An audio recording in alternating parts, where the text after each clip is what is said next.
Hallelujah, hallelujah, hallelujah. Good evening, good morning, good night, wherever you are, whomever you are. We are a voice in the wilderness crying out, make ye the way, prepare the way for the coming of Yeshua. He is coming. Absolutely and definitely.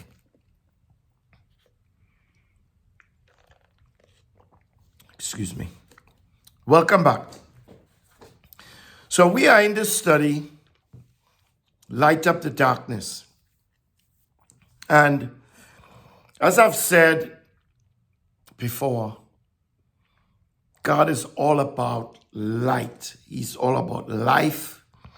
He's all about truth. And these three words, light, life, truth, they all they all have the same things in common. And so that's what he is about. From the very beginning, when darkness had covered the surface of the deep, and the Spirit of God hovered over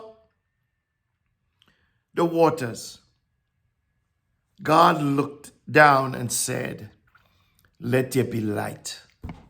And there was light. God is light. God is life. God is truth. And time has come. Time has been coming. Time always is when they who worship him must. The writer didn't say should. The writer didn't say maybe. The writer said must. We must worship him in spirit and in truth. And that's what we are about here on the handwriting of Jehovah. That's what we are about here at Voice in the Wilderness. That's what we endeavor to bring forth. That's what we want to shine forth, shine through. We all need his help. We all need his mercy. We all need his strength. We all need it. We know, I marvel sometimes when I look at life and look into life and hear people and listen to people, and I marvel sometimes how awesome that we think we are. Now, mind you, we are awesome. But we have to remember there is one that is even more awesome. There is one even greater. There is no adjectives, not enough words, not enough letters in any alphabet to put them together to make one word to describe him. And he is Jehovah Elohim. Right? In this study, Light Up the Darkness, we are talking about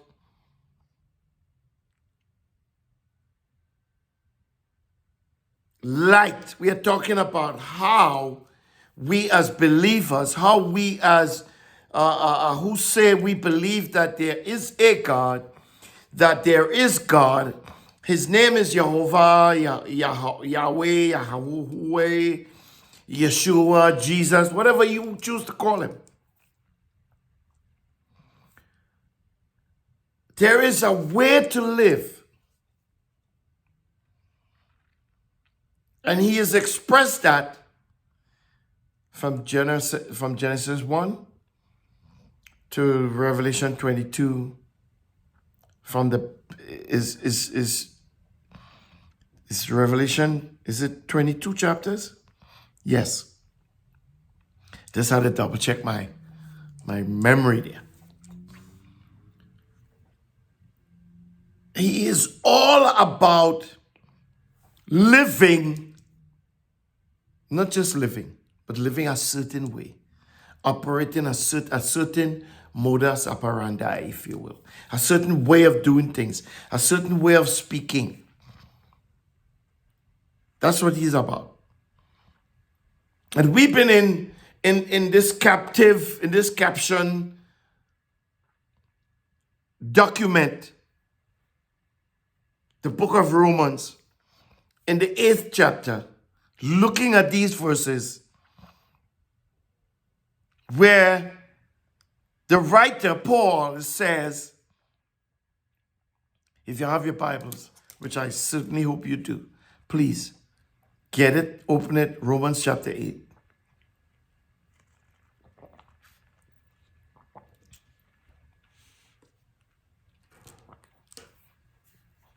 Paul says these words, "For I consider that the sufferings of this present time are not worthy to be compared with the glory which will be revealed towards us. For the creation waits with eager expectation for the children of Elohim to be revealed." For the children of Elohim to be revealed. We just talk about Elohim. We just talk about God. We just talk about the God that we worship. Yehovah, Yeshua, Jesus. We just talk about that God. And we talk about how he is light and how he is life and how he is truth and how he is all about those things. And he's all about those things, doing them a certain way.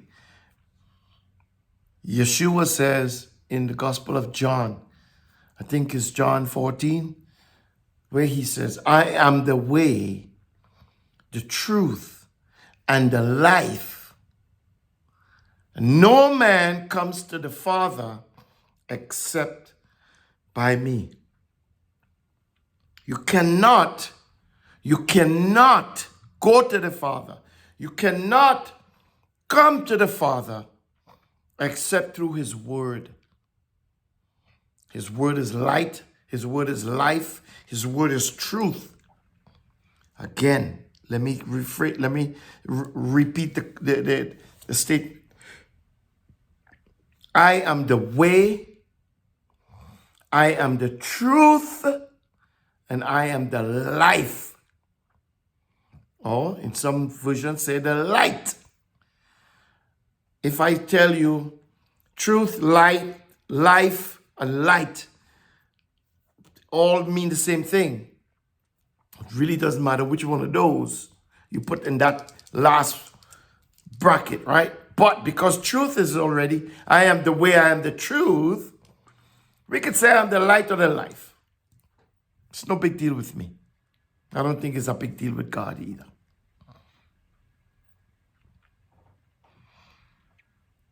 But Paul here is saying, for the creation waits with eager expectation. Or as the King James says, in eager, what does the King James say? Hold on, let me get it.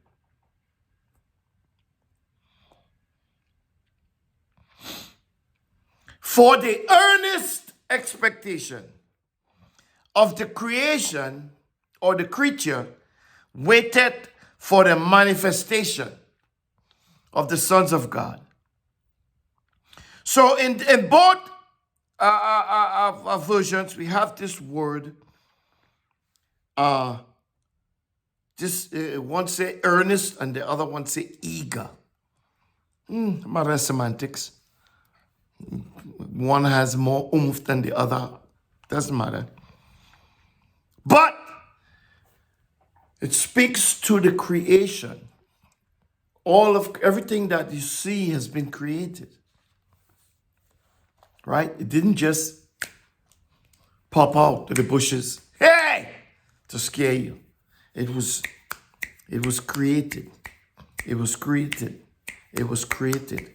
First day, second day, third day, fourth day, fifth day, sixth day, you know what? Seventh day, whoosah, I'm gonna chill. Everything we see was created.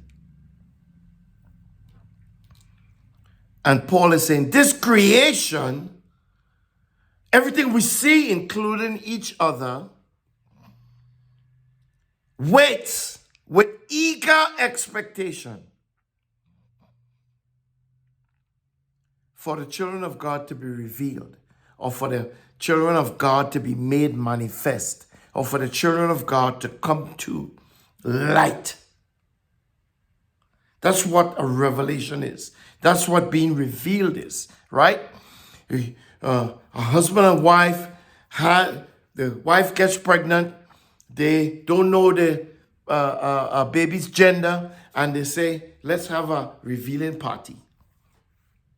It's popular these days, right? And everybody's having a good time, and then the moment of truth comes, where all the party people, all the people who came to the gender reveal, gather around to get for the gender to come to what? Light. Paul is saying that all of creation waits with eager expectation, or as King James say, with earnest expectation for the manifestation, for the revelation, for the uncovering, for the bringing to light the children of God. Who are you? Who do you say that men say that you are? Who are you? A children of? Are you a child of light?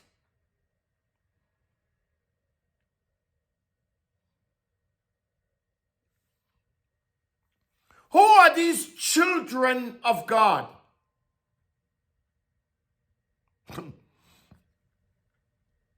If you don't believe that there is a God, if you don't believe in God, then you can't be considered as a child of God. Even Yeshua refers to those people in John chapter 8, I think, where he says, the children was arguing with him, talking about their father is Abraham, and he said, your father couldn't be Abraham. Listen, we are talking about lighting up the darkness. We are talking about light.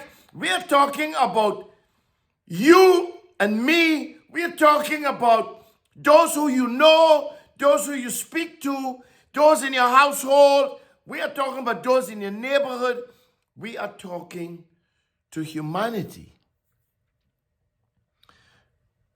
The people were arguing with Yeshua, talking about their father is Abraham. Yeshua says, you're lying. I'm paraphrasing. Because if your father was Abraham, you wouldn't want to do to me what you tried to do to me. Something of that nature. You want to go there? Let's go there. I believe it's John chapter 8, if my memory serves me correct. So let's go right there. Right?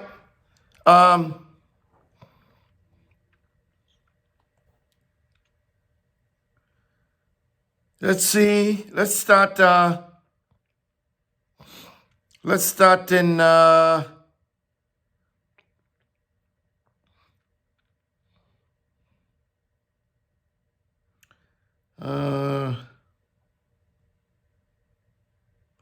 let's go down to, let's say, verse 30. Are you there? John chapter 8, verse 30. Goes like this. As he spoke these things, many believed in him. Yeshua therefore said to those Judeans, those Jewish people, the Jewish folks, the Jews, who believed in him, he's saying to them, he's speaking to them, he's saying, if you remain in my word, then you are truly my disciples. You hear that? If you remain in his word. If you continue to read the book, if you continue to read the words, then you are truly my disciple. And you will know the truth. Doesn't have an and in there. I just arbitrarily said that. Verse 32 says, you will know the truth, and the truth will make you free. Or the truth will set you free. Right? So he's speaking to those Judeans, the Jewish crowd, who believed in him. The Christian crowd. Who believed in him. The people who say, yes, I believe in God. He's speaking to them.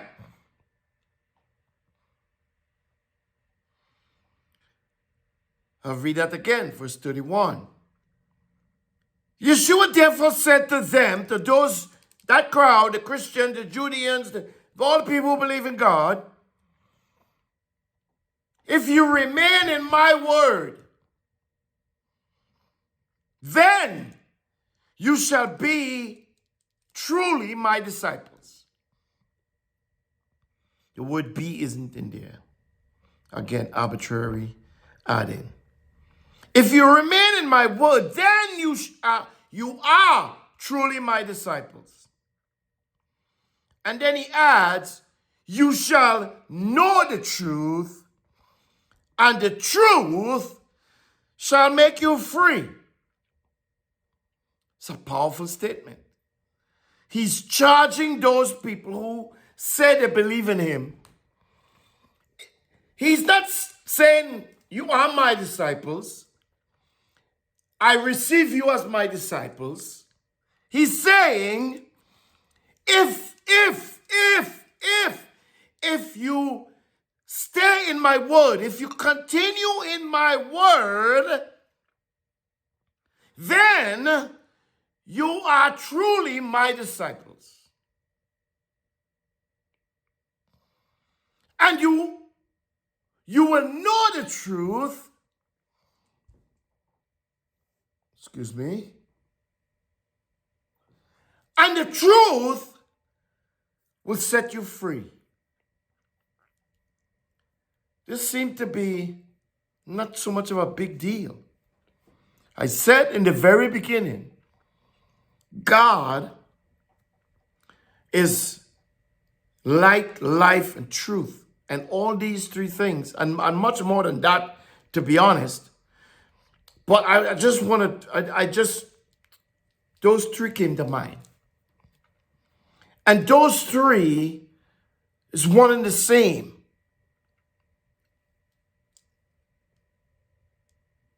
Okay? Yeshua here says, if you stay in my word, then you will be my disciples. You will know the truth, and the truth will set you free. Right?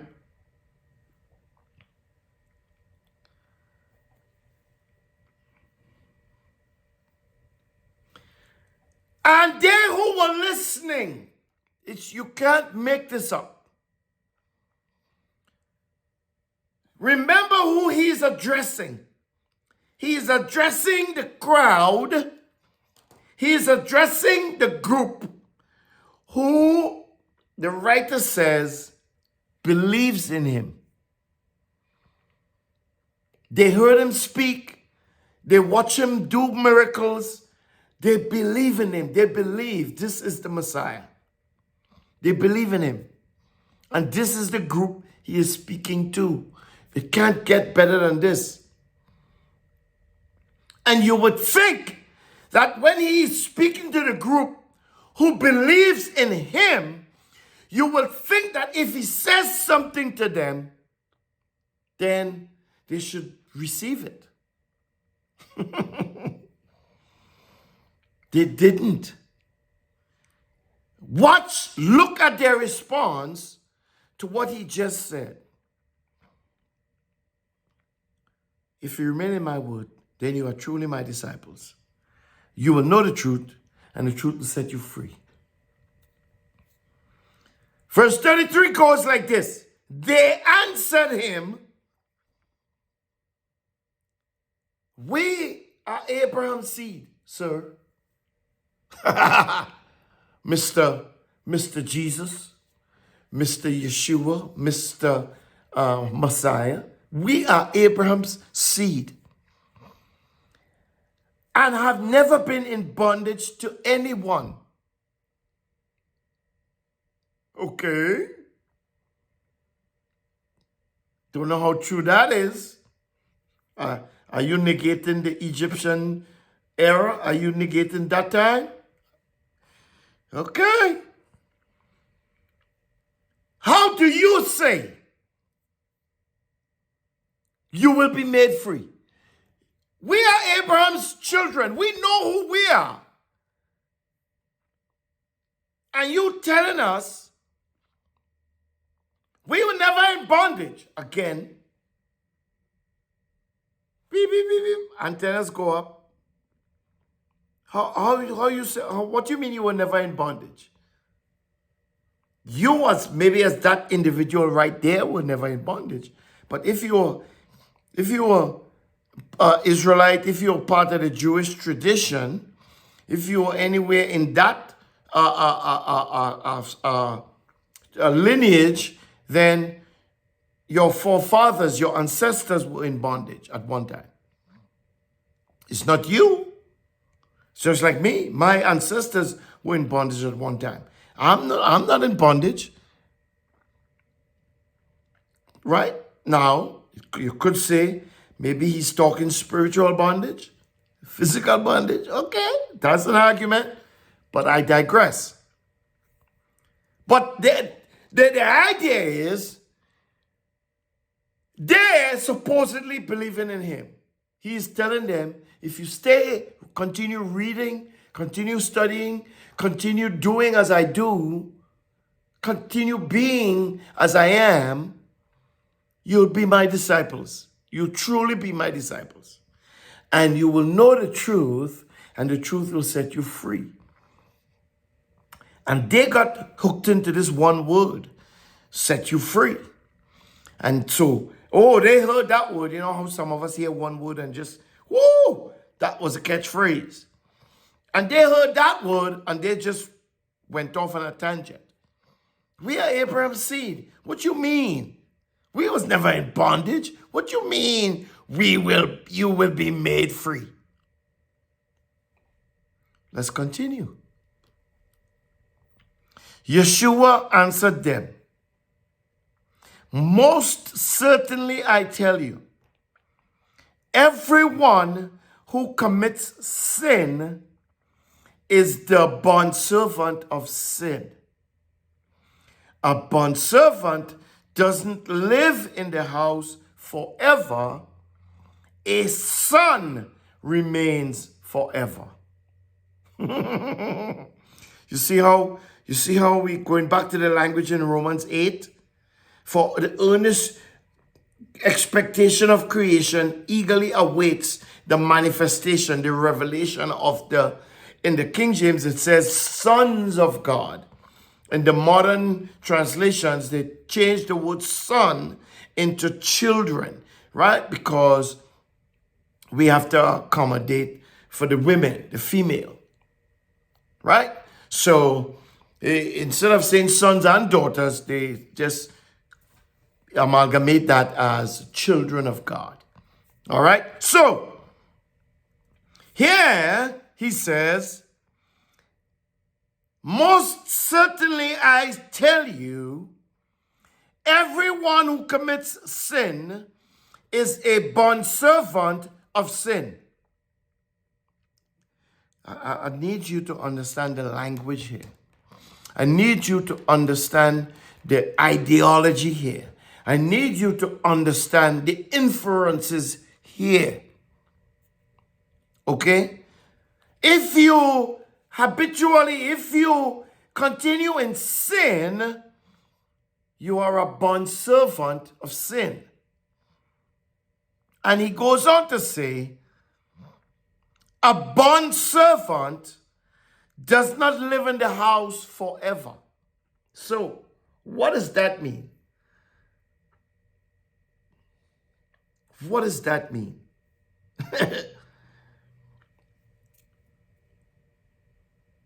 If you commit sin, you're a bondservant of sin. So you believe in Jesus, you believe in God, you read the word, you study, you teach, you preach, you walk, you talk, you live. But you commit sin. You commit sin, you commit sin, you commit sin. You don't care how you talk to people, you don't care what you do to people, you don't care what you say about people. You just, it doesn't matter, you do what you do anyway. Under the guise that you're a child of God. Yeshua says you're a bondservant of sin. And the bondservant doesn't live in the house forever. So you confess Jesus, you confess Yeshua, you come in the house. You're in the house, but you sin, you're committing sin, you're committing sin, you're committing sin. Perpetually, habitually, deliberately. You're just doing it. That's your way of life. You're a bondservant of sin in the house. I want you to listen. This gonna help somebody, it's gonna help me. I want you to listen. You're a bondservant of sin, but you're in the house. Here's the next statement. He says, and I'll repeat that first one. He says, this is verse 35, a crucial verse. We gotta listen. We gotta listen. A bondservant does not, right? A bondservant does not live in the house forever. So, if you're in the house, the idea of you being in the house should tell you you have to negate that lifestyle. You have to erase that lifestyle. You have to do something about that lifestyle. Because if you keep being a bondservant to sin, what is going to happen is the time will come when you will be kicked out of the house that you thought you was in all along. Oh, God. This is dangerous. It's the truth. And you will know the truth, and the truth will set you free. Listen. Listen. Listen.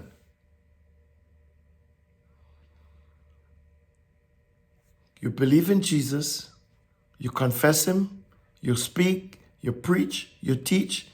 Oh man, you love Jesus, you're reading. Yeah, you're his disciple. But then you live a lifestyle of sin, right? You live a lifestyle of sin.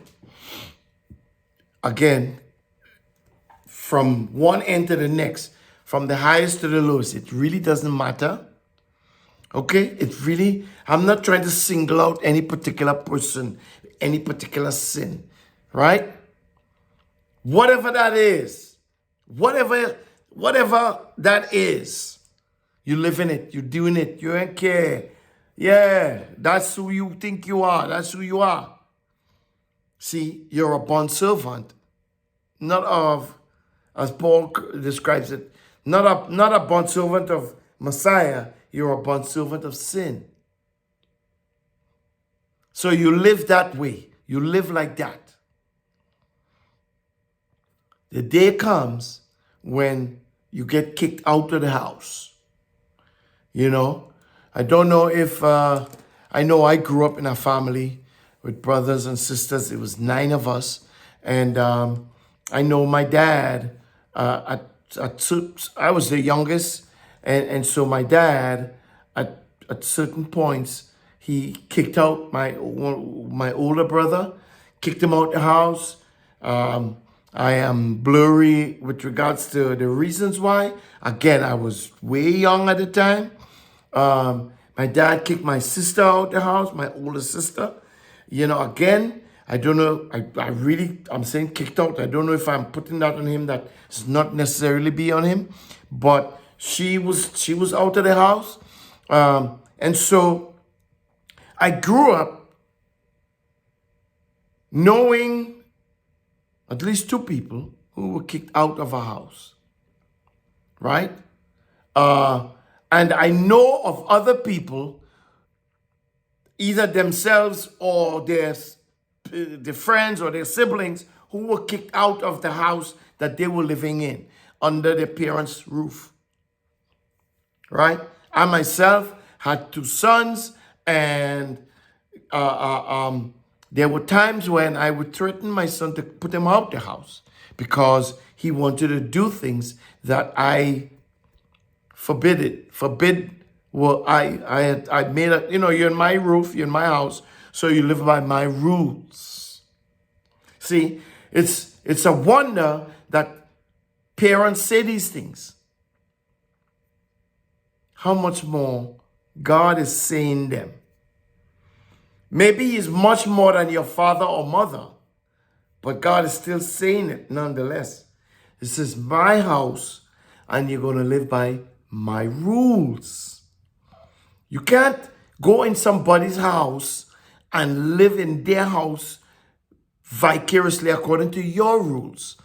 I've said it many times before. Every aspect, every facet, every dimension of life, there are rules, there are regulations, there are things in place that keeps all of creation intact. And you break the rules, and in breaking those rules, chaos erupts. Okay? Chaos erupts. Whether you know it or not, whether you see it or not, you break the rules, chaos erupts.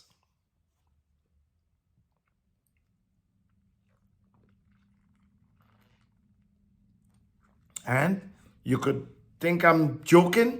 You could think it's funny. You think I'm lying. Right? You could think I'm being dramatic. Doesn't really matter. That doesn't matter. I'm speaking the truth nonetheless. Right?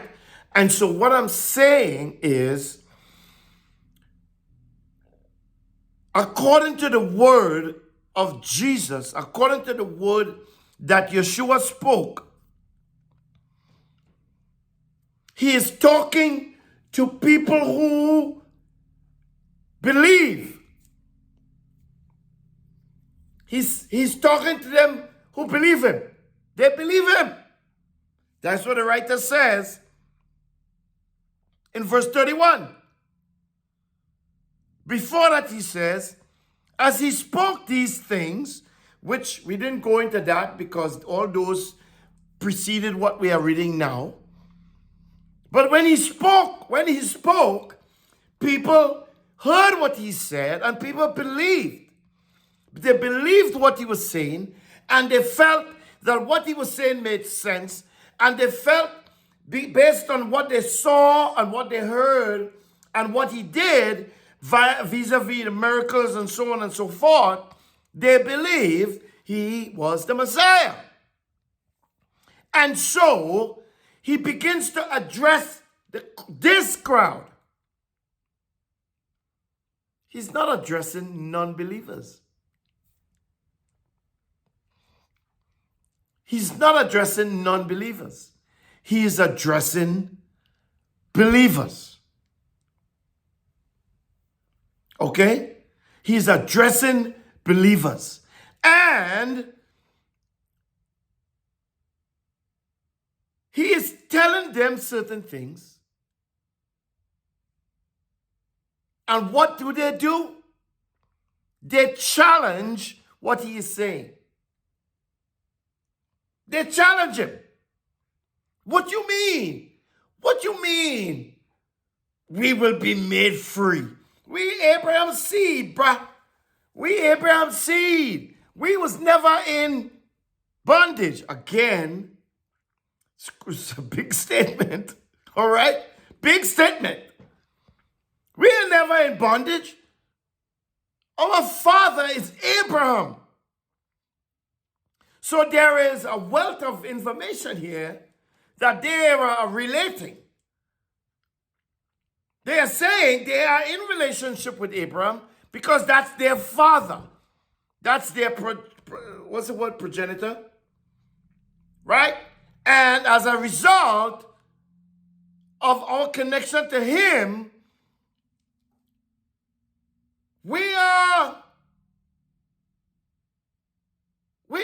we're not in bondage. We're free. So how could you come and say we will be made free when we're already free? Don't understand that. And he explains. Now, who am I speaking to? If you're listening to this teaching, if you happen to tune into this broadcast and you are listening, if you have paid any attention, I would think that you are a believer. You are searching. Something is going on, because if you don't believe and you click that off and you go your way, you switch to another channel, you're looking for whatever you're looking for. It ain't here. But if you're listening and you're reading and you're following along and you're believing, I hope you really are listening, because he's talking to us. Listen, I believe too. I'm saying I believe. I know I believe. Right? So he's talking to me also. So if he's saying these things to us, then we have to pay attention. We have to really try to understand the depth of what he's saying. Right? And he is saying here that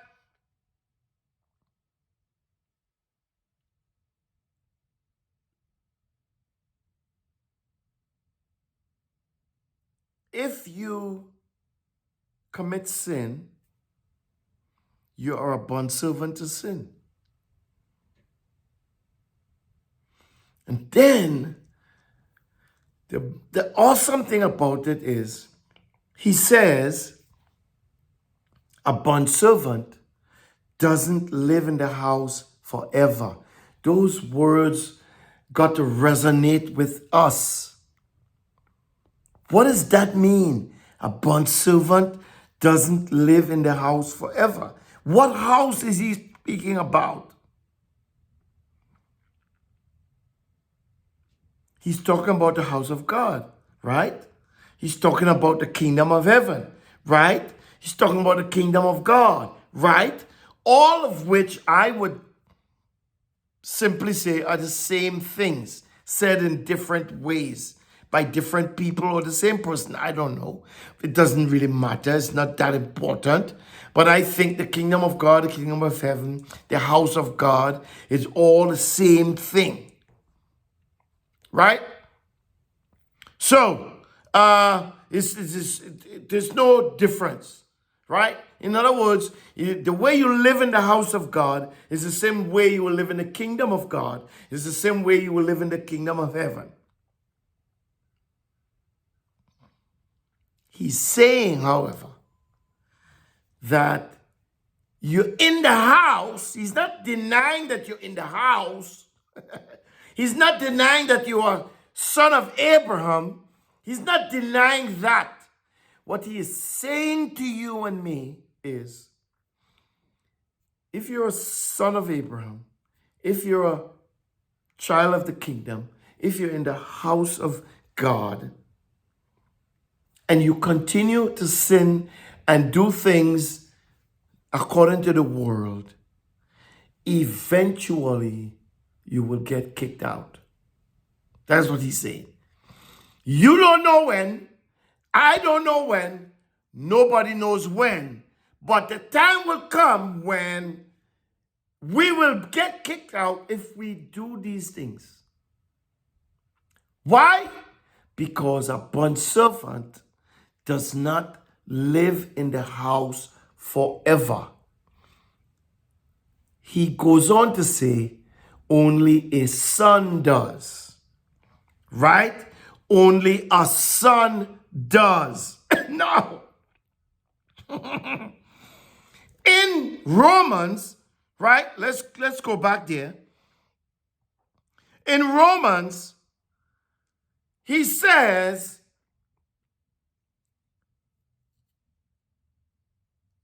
all of creation waits with eager expectation for the sons of God to be revealed, or the children of God to be revealed. I have a question. It just came to mind. Is it possible that there is no revelation of the sons of God because some of those quote unquote sons are still in bondservant phase? Some of those sons and have not yet crossed over that bridge. Some of those sons have not yet been acclimated to the position of a son. They are still in bond servant phase. In other words, there is no revelation of the sons of God because the sons of God are still hidden in sin, with sin, around sin, or something of the sort. Or maybe they're just hidden.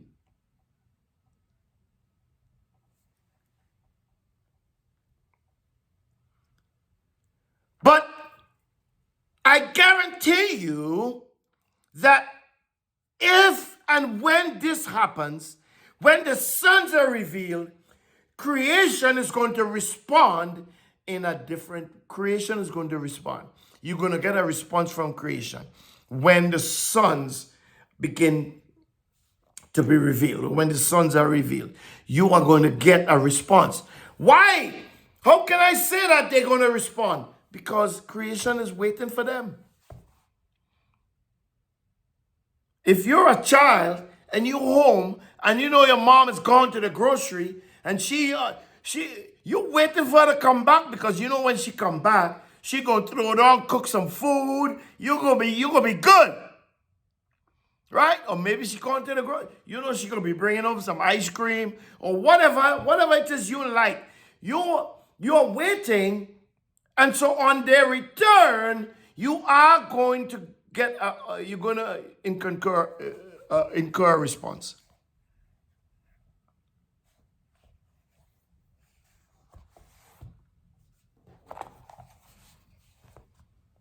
We have to understand that if you say you are the sons of light, God is light, God is life, God is truth. If you're a son of light, you got to be light, right? I was reading the word, I think I saw a word yesterday or this morning, a city that is lit, a city that is lit cannot be hidden. You can't, if you like I think a city on a hill or something like that, right? You can't hide it. Okay? You light a candle not to put it under a table, not to hide it. You light a candle to put it on a candlestick, to put it up. Okay? You light the candle to put it up.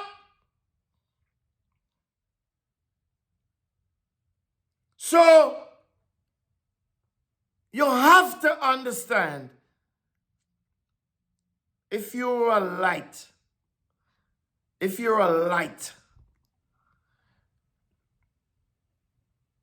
your light must shine a certain way. Your light can't be dark. It can't be darkness. That is not liberty. He says, you will know the truth, and the truth will set you free. The truth will set you free. The truth will set you free. The light will set you free. The light the truth, not a lie. Not a lie. And for too long,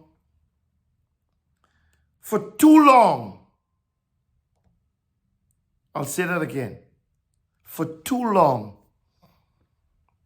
we have lied and we have told lies with the hope of setting somebody free, with the hope of showing somebody the right thing, with the hope of correcting somebody, right? Only light corrects. Only light corrects. As I'm speaking, I'm thinking about laser that is used in LASIK surgery. It's a light. It's a zzz, and cuts, takes away all that skim and scum off the surface of your eyeball, right? Just clears everything off. Just clears everything. It's that light. And once that light is finished its work, I can see clearly now. Oh my God, I can see clearly. I can see clearly. I got my vision is back.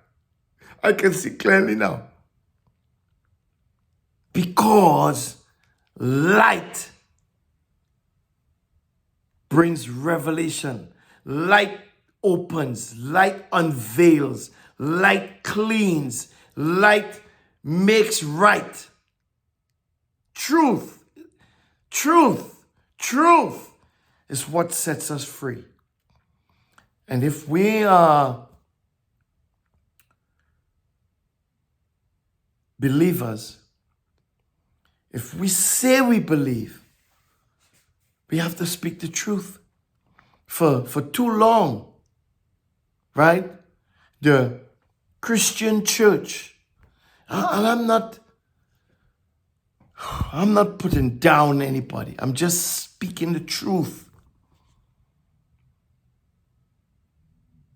And if it's to be brought down, then it will be brought down when truth pops up, when light is shed.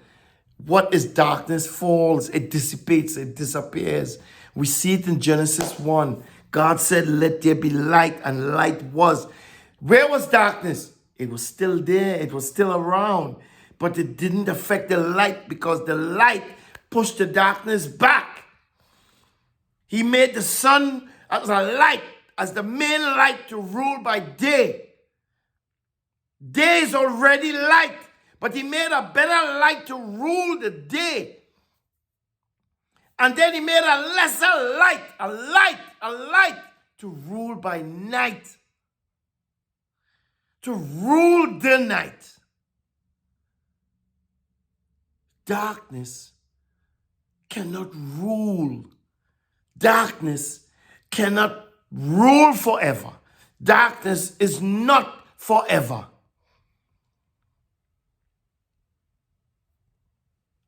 It's there, but it's not the main show. Darkness is not the star of the show. Darkness is not the main character in this movie. Darkness is not the main star in this movie. Darkness is a sideshow.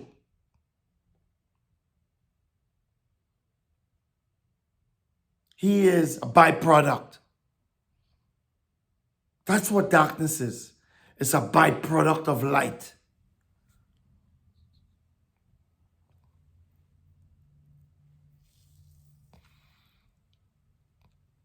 And if you say you walk in the light, you have to be light. You have to be lit. You have to be lit. I'm saying some dangerous things here today. You got to be lit. Not lit like in lit woke, but lit like in your life has to represent that you say you walk in. If you walk in light, your life has to represent light.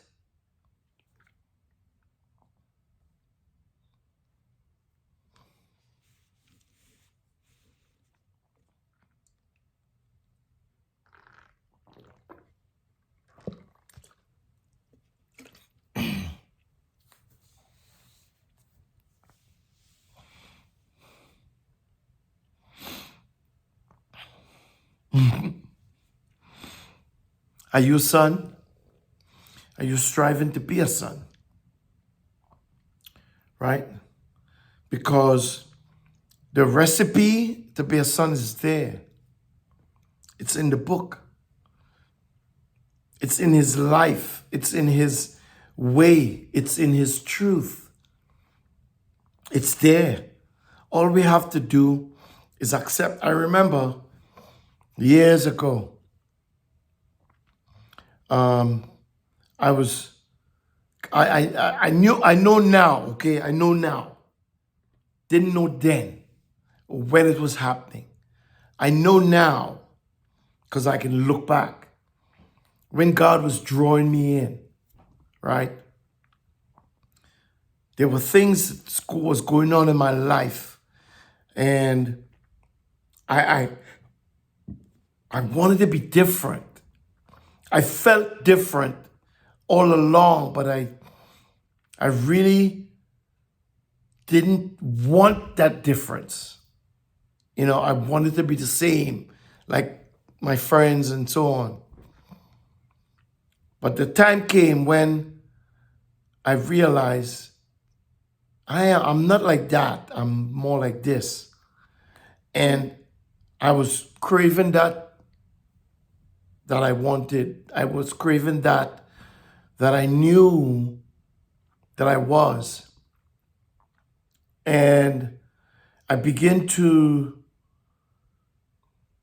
really crave it. I began to want it. I began to desire it. And I began to read and try to edify myself, right? And I was reading this book by a man named Dr. Edwin Lewis Cole. His Edwin Lewis Cole, Ed Cole. He's an older white guy, short, stocky guy. And he has a variety of books out there, a number of books, I should say. But the one that came across my threshold was Communication, Sex, and Money. That was the one. I read a couple of, after that, I read a couple more of his books. But the one that sticks out more than any of the others, because I can't remember the name of the others. The one that sticks out more than all the others is this one, because this is the one that captivated me. This is the one that this is where God got me. You see what I'm saying? This is one that God got me to say, you want this? You have to do that. See what I'm saying? And as I began to read up, I read it once, twice, 3 times. I loved the book. The way he wrote and the things he was saying was out of bounds. You know, it was some of the craziest. Oh, like one of the things he described. He used to do a lot of big like men's ministry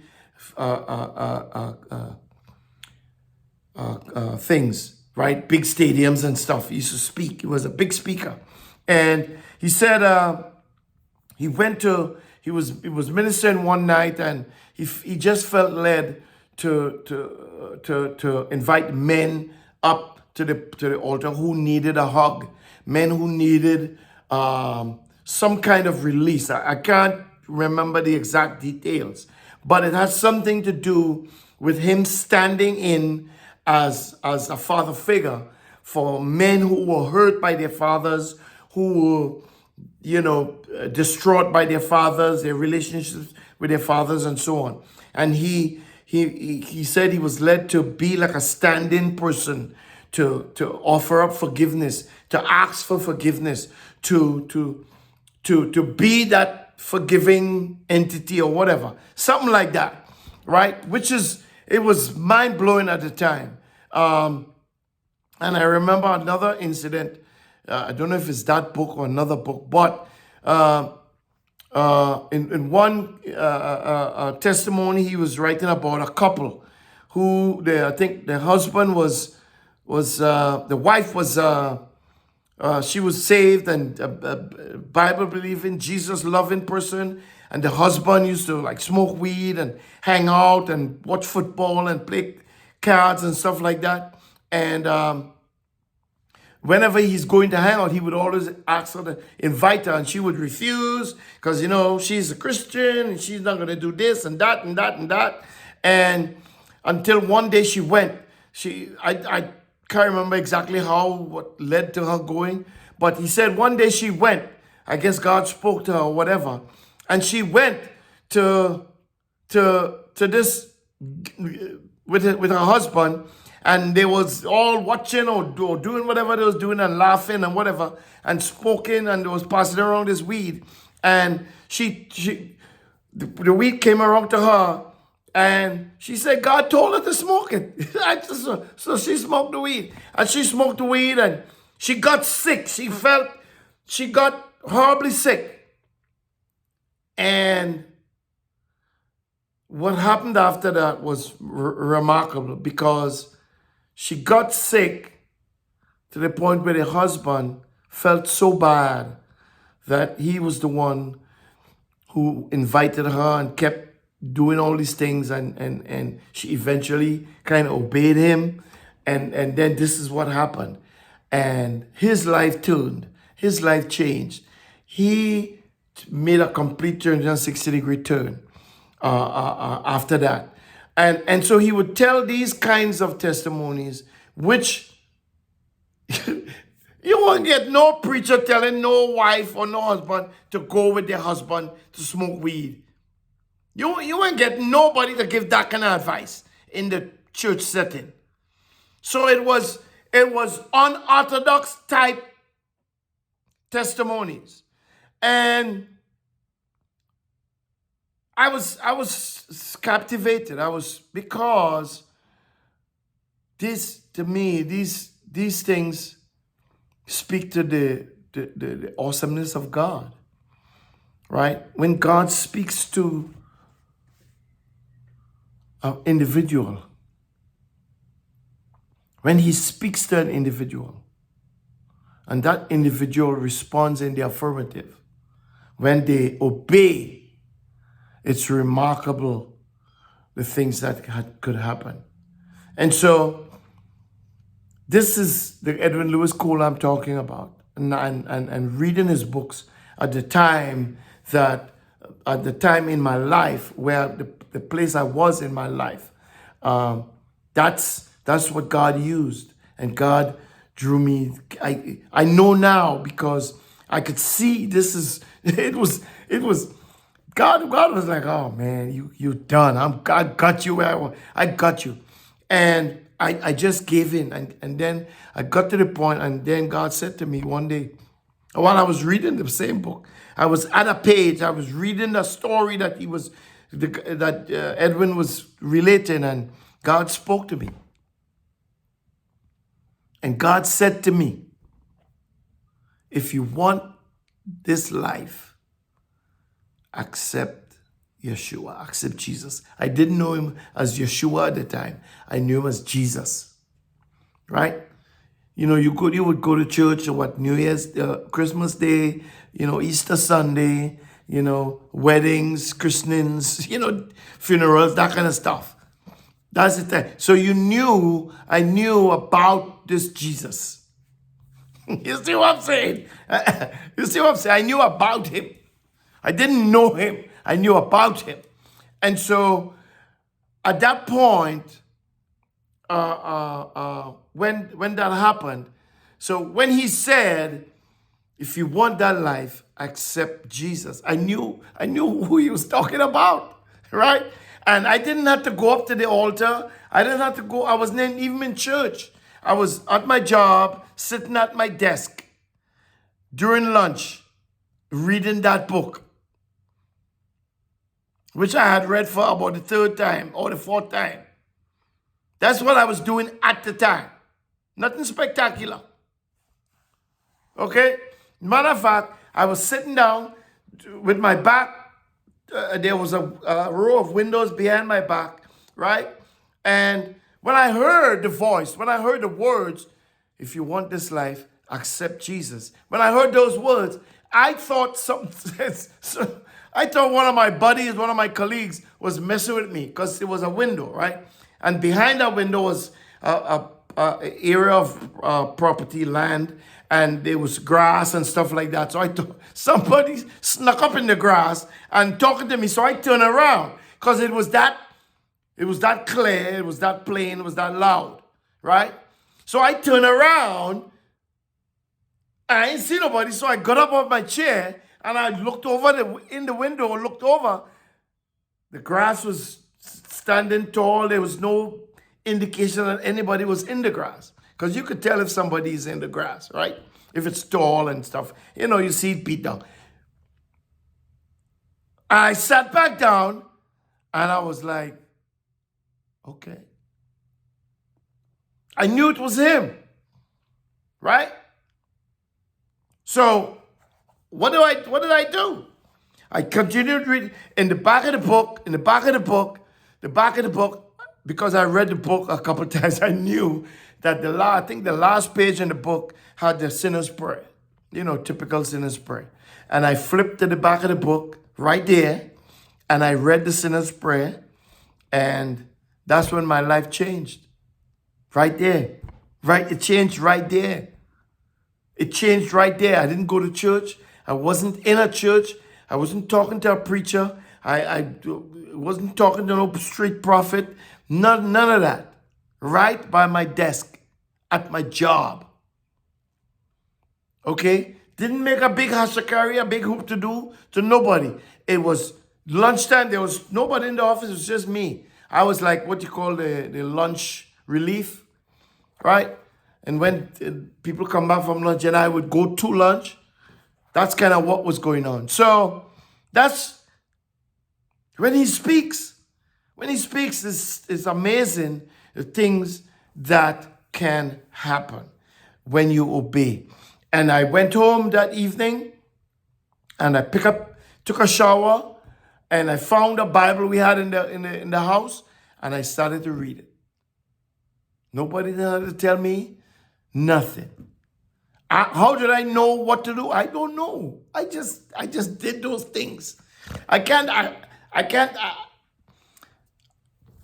say to you, he said, go pick up your. He didn't say that. He said one thing. If you want this life, accept Jesus. Right? And like I said, it was so loud and strong and clear. I thought somebody was messing with me. So I looked, I checked. There was nobody in the room. There was nobody back there. It was me alone. So I said, okay, I'll do that. I knew there was a sinner's prayer back there. I went back there. I read it out verbatim. And everything changed. And like that. Went home, took a shower, got that Bible, started to read it. Haven't stopped since. Okay, that was 1995.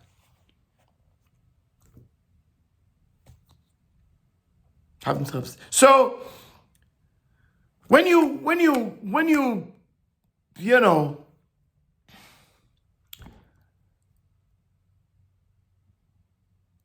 obey, it's amazing the things that happen. Okay? And I know there are people out there with all kinds of testimonies of the goodness of God. Here's my question, and here's the issue. Right? Yeshua says, if you sin, you're a bondservant to sin. And a bondservant does not live in the house forever. Now, you could say that, and I will say it, he didn't necessarily say a bondservant of sin, right? So just let's say any bondservant. Are you a bondservant of Christ? Are you a bondservant? See, that's not the target, right? That's not the target. I don't want to be a bondservant. I want to be a son. That's the target. Why? Because the bondservant does not live in the house forever. David said, I'd rather be a doormat. Because the doormat is going to be at the front of the door all the time. He says it. He says a bond servant does not live in the house forever. So if you're a servant, if you're a bond servant, that doesn't warrant that you are in the house forever. Right? Let's go Matthew 7.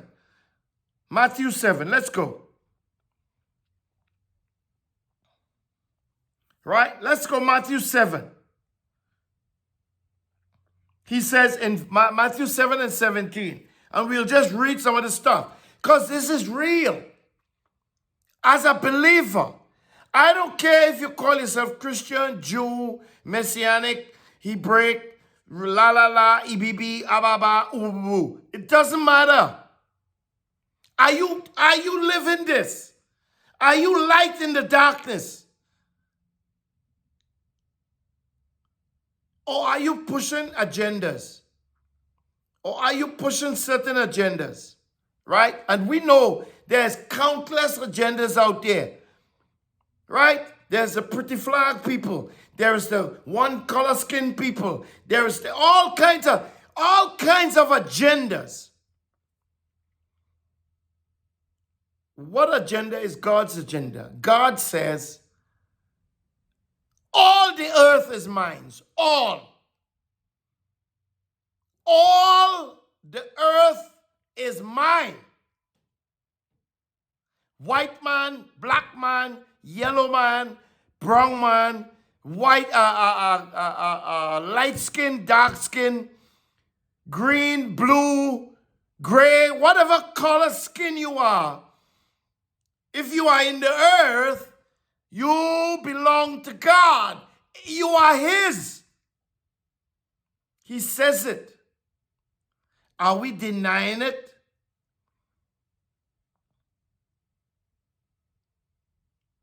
And we have those out there who would say, well, the black people is the true people of God. Well, if you are the true people of God, you see my skin color, if I am a true person of God, a true son of God, I will act like it.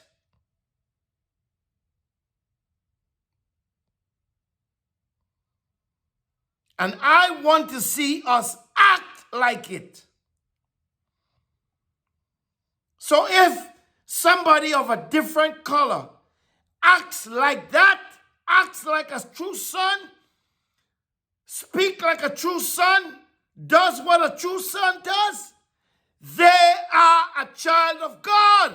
I don't care who you is. You are not preventing God to accept that person. I don't care who you think you are. We just read John 8 where the people who believe Jesus started to chastise him for him telling them something that they should know. And they chastise him talking about who you is. We Abraham's seed, bruh. We never been in bondage, bruh. What you mean? We will know the truth, and the truth will set us free. Are you nuts?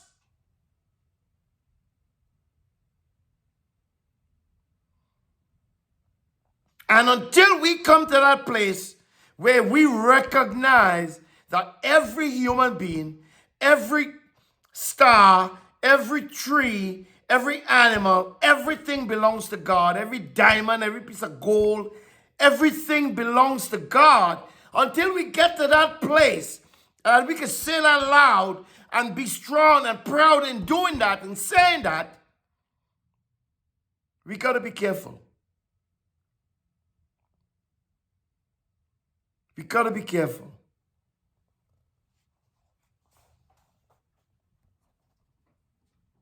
Isn't it amazing? Isn't it amazing how, and I mentioned this to a young lady one time. When I read in the Bible, I just heard a gentleman this morning talking about, we all know Adam was a black man. I don't know that. And if you tell me you know that, you lie. Because you wasn't there. You don't know what skin color Adam was. All we have to go by is what is written. And if we read what is written, when I read what is written, I see Adam, Adama. I see blood, red-faced. I see ignorant. I see ignorance. Okay, hypocrite.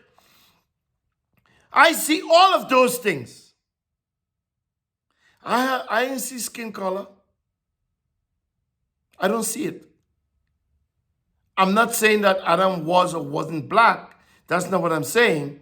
What I'm saying is, I wasn't there, so I don't know. You wasn't there, so you don't know. All me and you have is what is written. And what is written is not crystal clear that the color of the skin is black.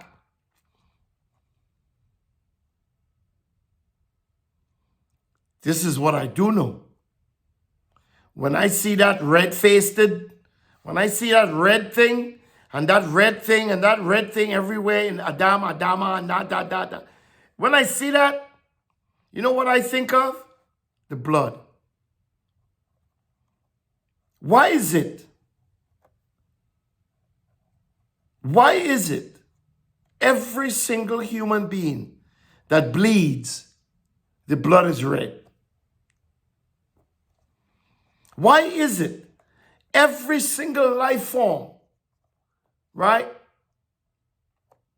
And maybe I shouldn't say every single life form, but maybe I should say the animal forms, right? The forms with flesh. The human beings, the animals, the fishes of the sea, and so on and so on. The forms that have flesh and skin. Why is it when they bleed,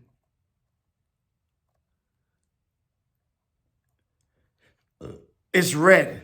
And listen, I'm not trying to put you down. I'm not trying to beat anybody down. I'm not. I'm just saying, we think we know it. We think we know everything. And we don't. And I think we overlook the simplest things to elevate our own ideas and our own ideologies. That's what I think. That's what I think. If every life form, in terms of those who are flesh and skin, when they bleed red. I heard a gentleman on a podcast this morning say, I think it was Allen Iverson. One of the shorts on YouTube he was saying, I think he got the MVP award. I don't follow, never followed him. This is just me flipping and listening to people say stuff. And he said he was, I don't know what happened. He had done something and people was, I guess, beating him over his head for it or whatever. And he said, I'm a human being just like everybody else. I'm a human being. I make mistakes just like everybody else. Yeah, I'm the MVP. I'm quote unquote the best player in the world and so on and so on. But I'm a human being. I make mistakes like everybody else. I bleed red just like everybody else. It's amazing to me how I bleed red, that one statement, is so true regardless of what you say about any human being. That one single statement is so true. I could be black, he could be white, that might be true. But the truth that ties us together is when he get cut, he bleed red. When I get cut, I bleed red. And somehow, human beings seem to overlook that, seem to not pay attention to that, seem to think that that doesn't carry as much weight as I'm black and you're white. And you're white and you have privilege and I'm black and I don't, which that's not true either. Right? How come the blood is not important? How come the blood? How come the blood of Yeshua, which is important, how come, I wonder what color blood did he bleed?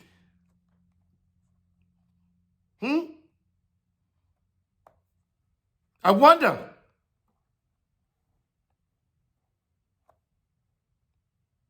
It's amazing to me. I can't understand it. I can't fathom it. What is it? And it goes back as we go into the scripture. I know we will go into Matthew 7, right? Let's go back over to Romans. It comes back to this point that Paul makes in Romans. He says,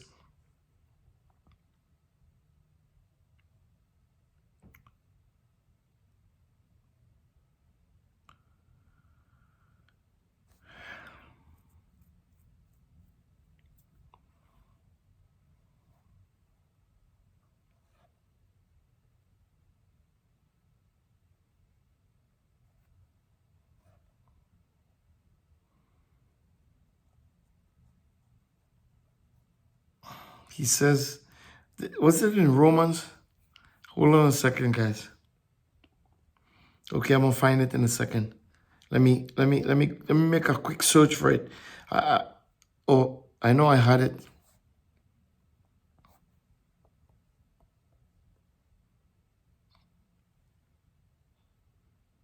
I know I had it. Hold on. Hold on now. Wait a minute.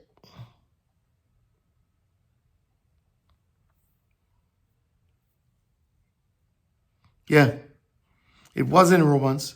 Let's go back there. Romans 8 and 21. It's because of this. That's why we can't see clearly. That's the darkness that shrouds, that covers our eyes and our spirits and our minds even today. Romans 8 and 21. That's what I was looking for. He says,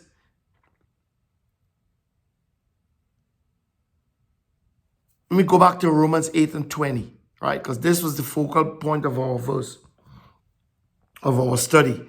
Light up the darkness.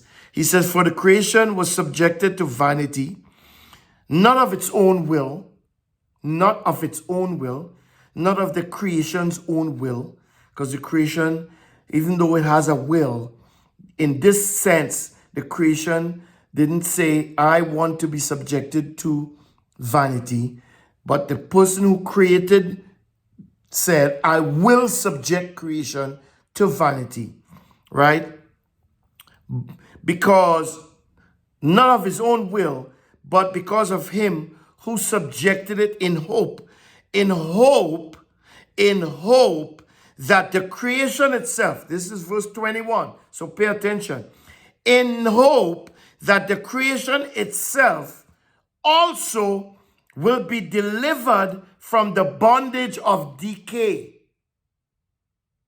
Into the liberty of the glory of the children. Again, modern word children. Old King James is sons. Into the glory of the sons of God or the children of God, right?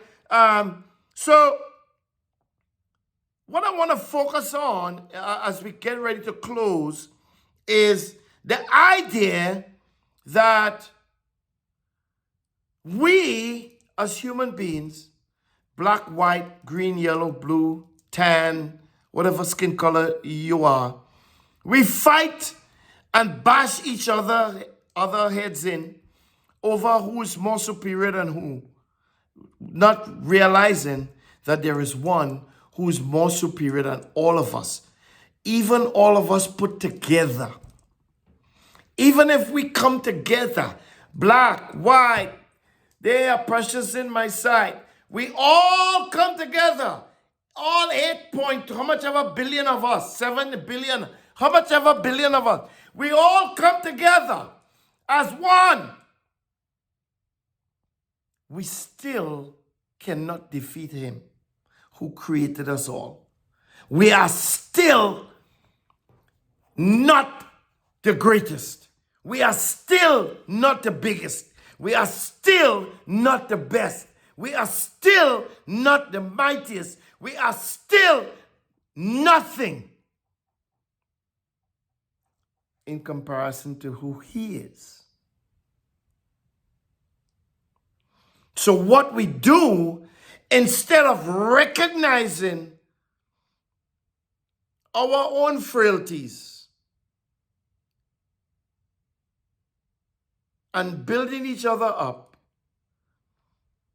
we turn on each other like wild, ravaged animals in the bush.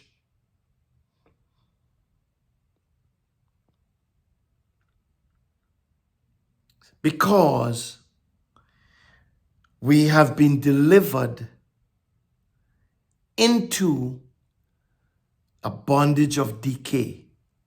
We are bound by decay. We are bound up in death. We are tied up in death. D-E-A-T-H, not D-E-B-T.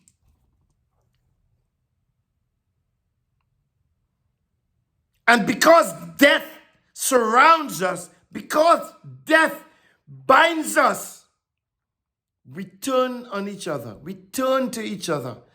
And instead of turning to each other to help each other, we turn to each other to kill each other. We thief from each other. We kill each other. We bribe each other. We murder each other. We swindle each other. Because you are not important, I am much more important.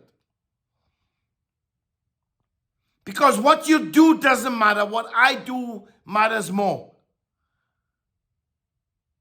Because you steal from me, I'm steal from you. Because you lie on me, I'm lie on you.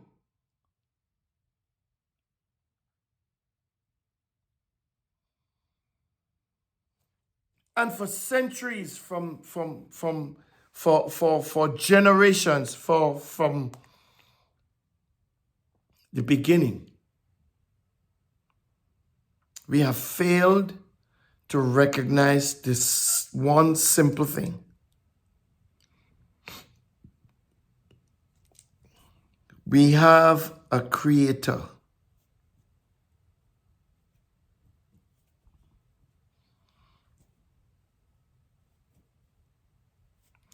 We are the created. We are not it, comma, he is.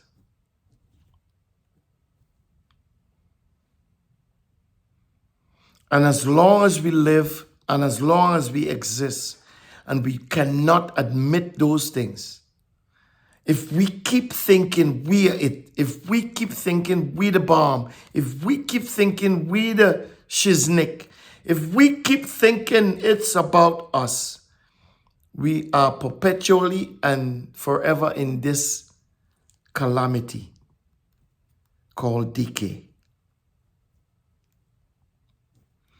It's one thing to rot, because that's what decay is. It's one thing to die, because that's what decay is. It's another thing to live in decay forever.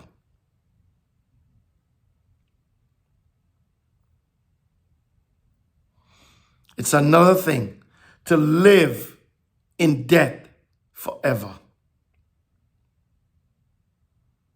And that's not the premise of God. That's not why he created us. That's not his premise. That's not his style. He understood that some will choose death. He understood that some would go for debt. He understood that some would have the chutzpah, the gall, the balls even, to choose death. He understood it. And it's something that he is well prepared to allow and well prepared to live with.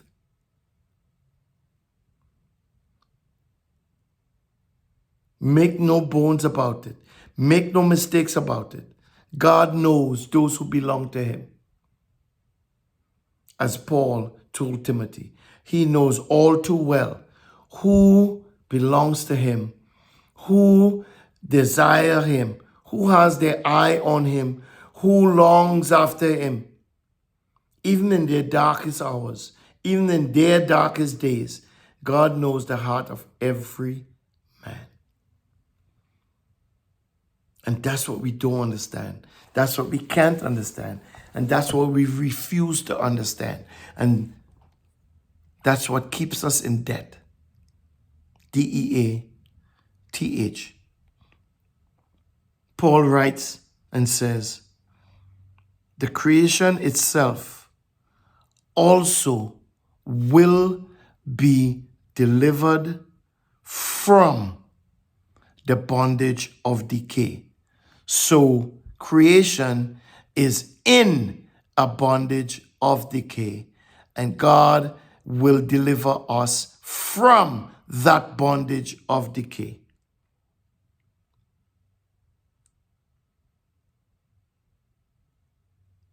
What do you say to that?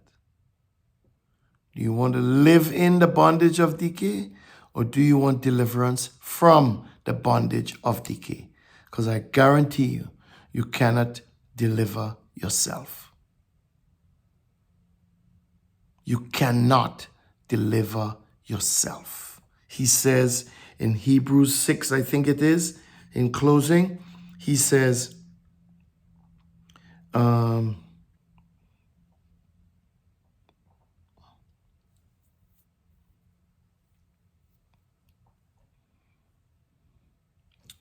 on. I'll get to it in a second. Hold on. It's in here. He says,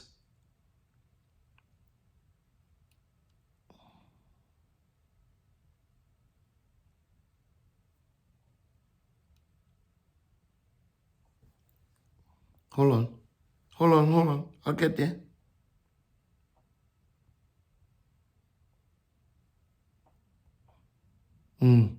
Hebrews 11 and 6. Sorry. Let's go there. I'll read it. I just want to read that. Okay. Hebrews 11, 6. Let's read that.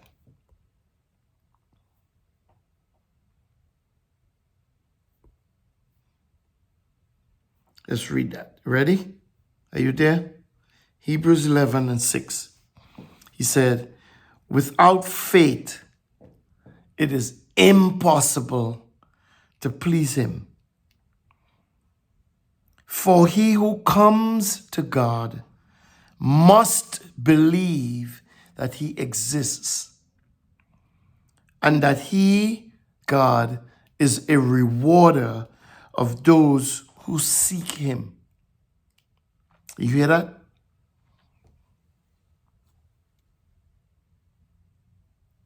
He who comes to God must believe that he exists, because God is a rewarder of those who seek him. Yeshua says, I am the way, I am the truth, and I am the life. No man, no human being comes to the Father except through me, except through the word, except through that word. See, many people look at Jesus, but Jesus is the word. He is the word. So you must believe that God exists. You must believe God exists. You must believe he exists.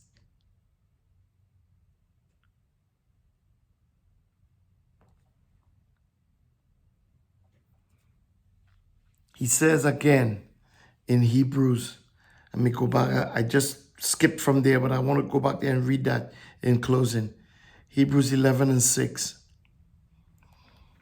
Without faith,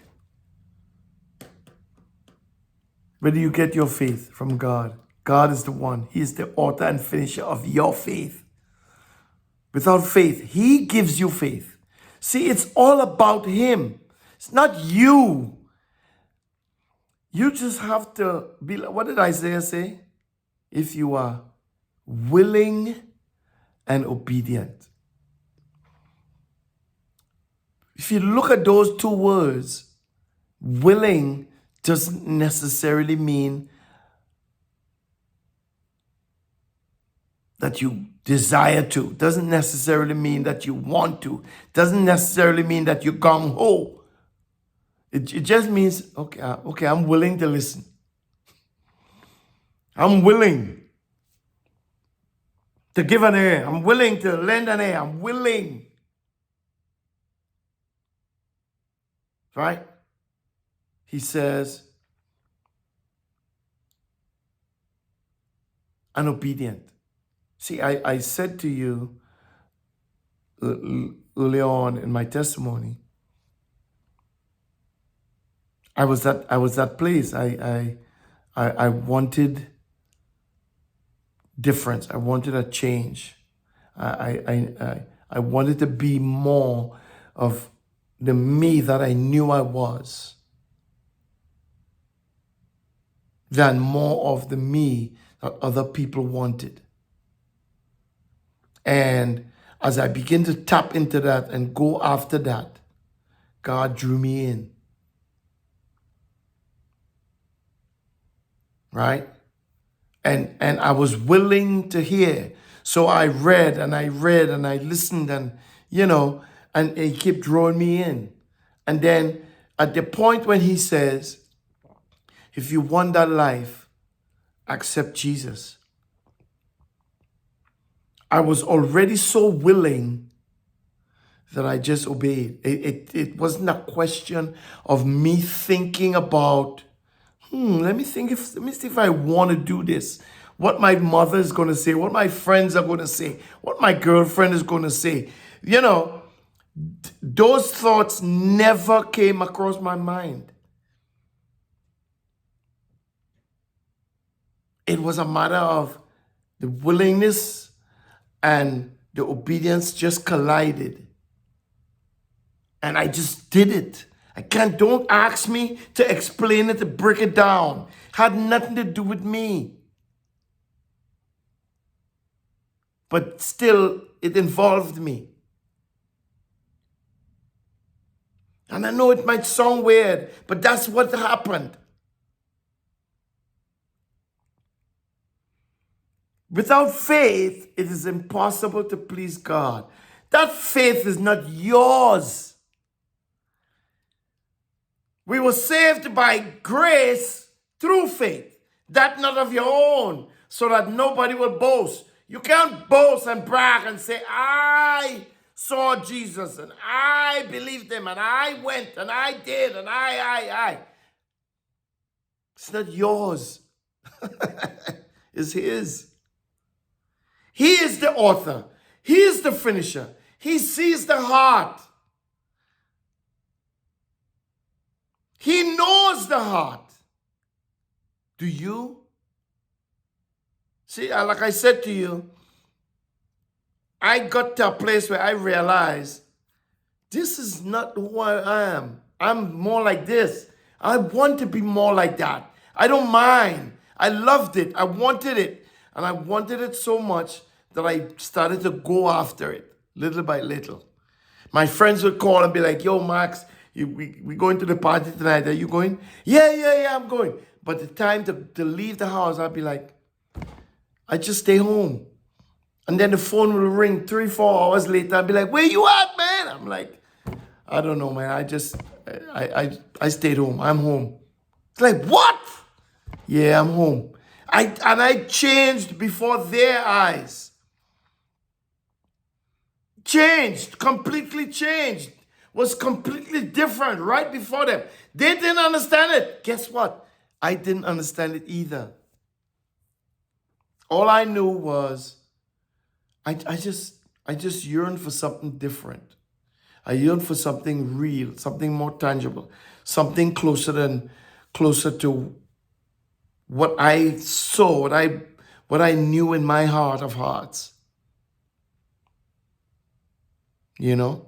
I don't know where you are. I don't know what you do. I don't know how you do what you do, why, and all these things. It's the walk is your walk. You had to figure it out. I can't figure it. I could help you. And I hope I did in everything that I said, everything that I think God said. Right? But even the faith that you have to please God, that faith isn't yours. It's His. He slips you a Mickey. A Mickey of faith, if you will. Slides you something, you know, and if you understand certain things about yourself, right? You begin to bite and eat and chew the little Mickeys little crumbs that he drops for you.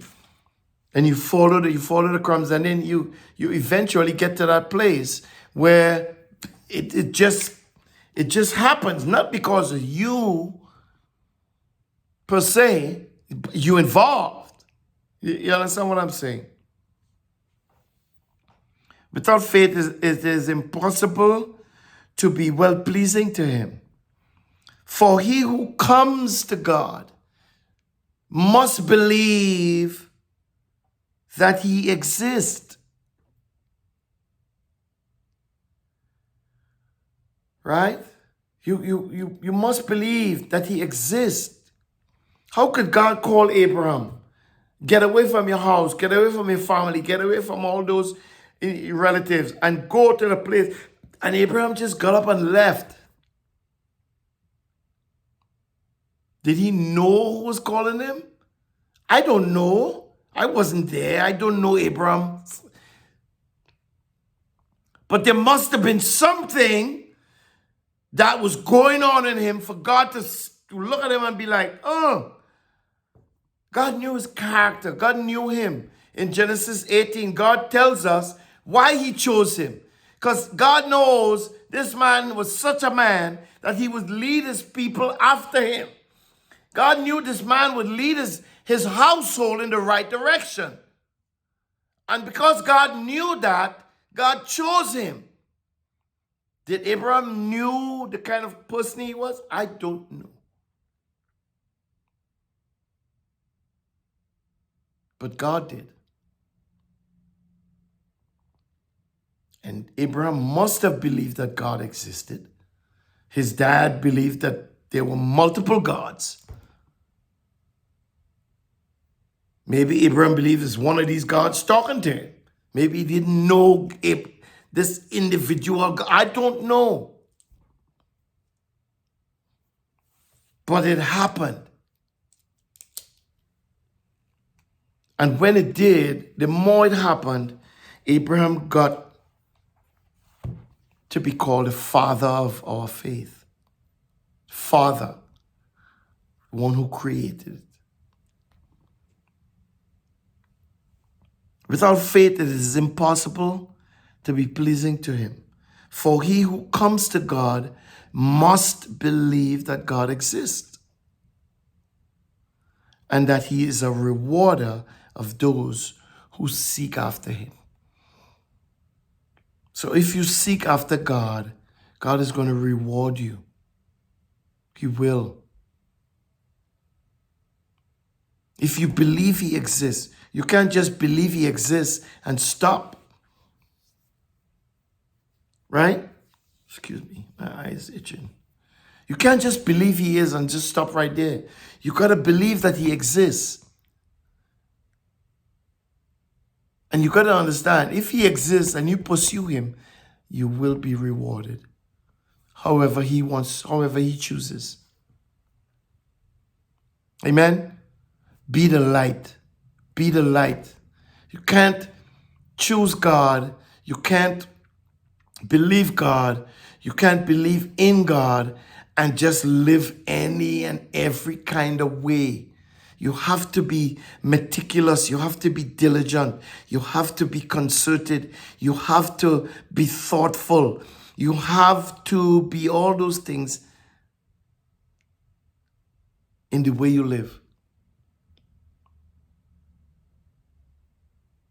And we have no further example to look at. We have no greater example to look at than look at Yeshua. Look at how he lived. Yes, he railed at people. He was no like, no. He railed at people. People said stuff and he said back to them. Like, he said stuff back to them. We would never know how that was said. Did he spit at them with vile and animosity and hatred and degradation? Or did he just say it? I believe God don't have to be vile or be degraded to if that's a word, to say things. Because he's God. You see what I'm saying? I believe God just had to be like, you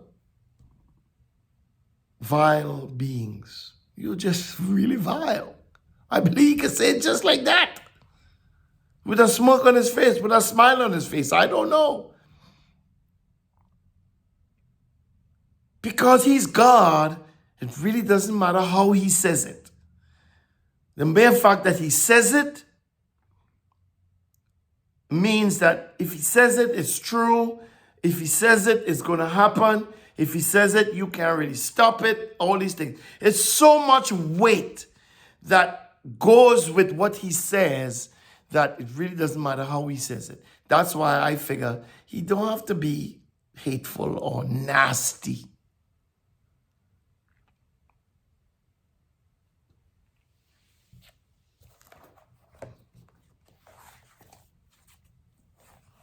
Oh.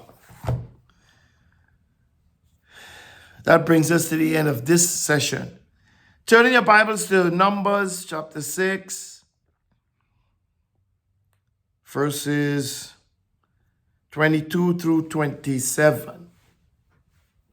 This is our fourth installment of this study, Light Up the Darkness. I hope that you have enjoyed it. I hope that something was said that spurred you into work, into thought, into action, into belief, increased your faith or something. I don't know.